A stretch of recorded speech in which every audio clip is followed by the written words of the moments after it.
Assalamualaikum warahmatullahi wabarakatuh. Berjumpa lagi dengan saya Gita Santoso di pembahasan mata kuliah Perencanaan dan Pengembangan Bisnis. Kita sudah sampai di modul ke-8. 8 ini membahas tentang analisis dampak dan risiko bisnis. Saya mau disclaimer dulu ya, untuk pembuatan materi ini saya buat dalam rangka belajar mandiri. Semoga bermanfaat bagi rekan semua yang menempuh mata kuliah yang sama.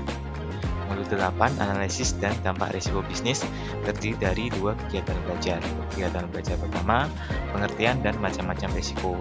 Kegiatan belajar 2, manajemen risiko. Kita akan masuk ke kegiatan belajar yang pertama.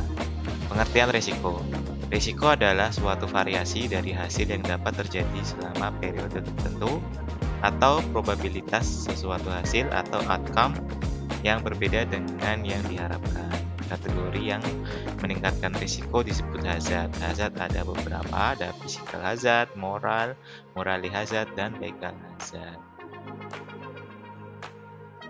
Risiko dan kondisi ketidakpastiannya ada, kita lihat mulai dari ketidakpastiannya tidak ada, karakteristiknya bisa diprediksi dengan pasti, contohnya seperti hukum alam. Untuk yang ketidakpastiannya objektif, karakteristiknya bisa diidentifikasi dan diketahui probabilitasnya, contohnya permainan dadu. Untuk ketidakpastiannya subjektif, karakteristiknya tidak bisa diidentifikasi tapi probabilitasnya tidak diketahui, contohnya kebakaran, kecelakaan, investasi. Dan yang terakhir, untuk ketidakpastian yang sangat tidak pasti dan hasilnya tidak bisa diidentifikasi dan probabilitasnya tidak diketahui, contohnya eksplorasi angkasa.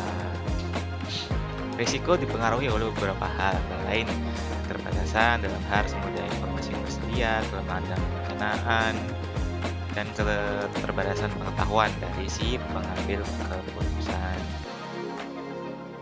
Klasifikasi risiko. Risiko diklasifikasikan ya, risiko murni dan spekulatif. Untuk risiko murni adalah hanya terdapat satu kemungkinan bagi perusahaan, yakni rugi atau tidak rugi. Untuk risiko spekulatif, yakni terdapat kemungkinan bagi perusahaan untuk untung maupun rugi.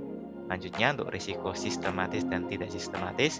Risiko sistematis itu disebabkan dari kondisi yang bersifat secara universal, makro, mengaruhi perekonomian secara keseluruhan. Untuk risiko yang tidak sistematis, risiko yang melekat pada suatu perusahaan.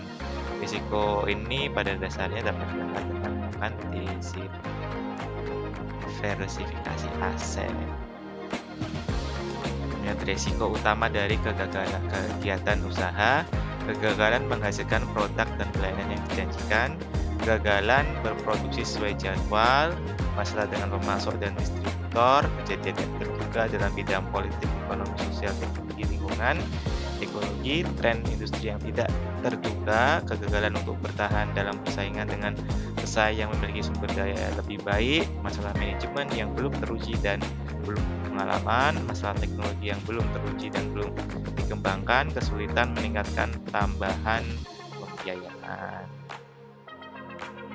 Risiko pada masing-masing fungsi bisnis. Pada aspek SDM, risikonya pada para eksekutif dan kerja inti, risiko menangani karyawan, risiko dalam hubungan industri dan perselisihan, stres dan pelayanan kesehatan yang buruk, dan etika. Untuk risiko pada aspek keuangan, biaya produksi yang berlebihan, biaya overhead yang tinggi, utang, dan pinjaman yang berlebihan.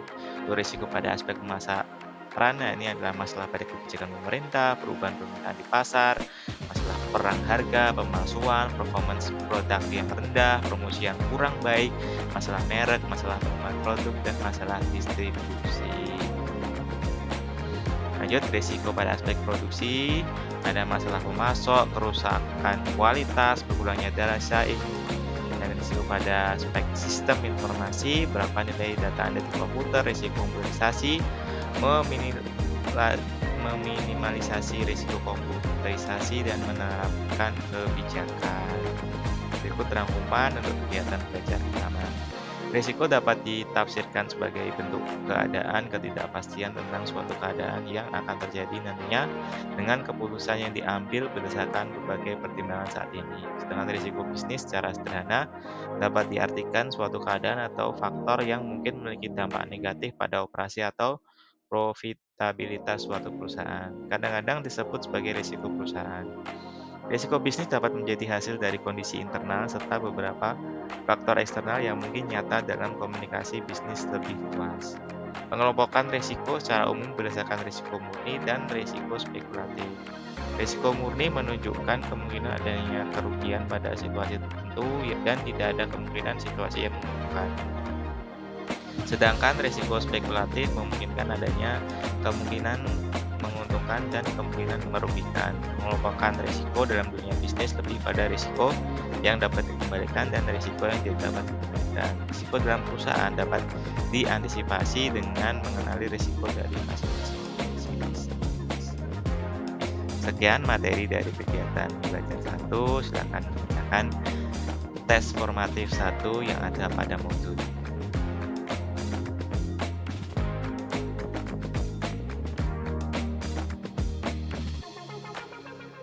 Terima kasih telah menyimak paparan materi dari saya. Mohon maaf apabila salah kata perbuatan. Jangan lupa untuk like, komen, dan subscribe YouTube channel ini. Wassalamualaikum warahmatullahi wabarakatuh.